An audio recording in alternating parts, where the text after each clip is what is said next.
Goeiemiddag, my naam is Jegman van Heerden en ek gaan vir julle uit Gevaarlike Lopies, hoofstuk 3 deur Jakkie Jacobs lees.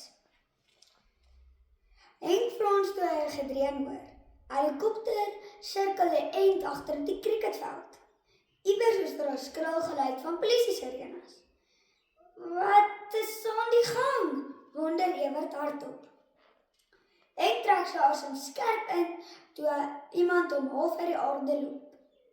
'n man met donker klere grom iets en stap hom uit die pad voordat hy by die kleedkamer in verdwyn. Wat? Wonder Henk hardop.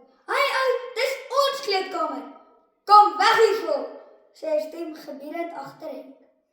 Hy swaai om en sy mond val oop toe hy in 3 pistole vaskyk. 3 gewapende polisiemanne in uniform staan voor hom. Okay, dudes, stotter Marvin. Ons is onskuldig, ek sweer! Staan uit die pad, kerels.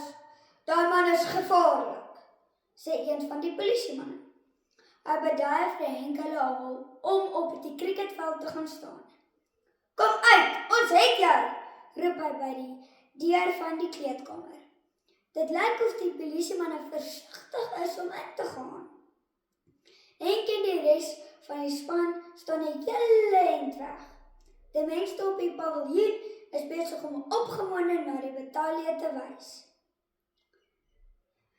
Een van die polisiemanne trek homself plat teen die deur van die kleedkamer en glip om die hoek. Hy hou sy pistool langs sy gesig, net soos in die flieks. Daar gaan hy, roep Karlien skielik hard. Henk kyk om en sien die man deur die kleedkamer se hoë nou venstertjie beer.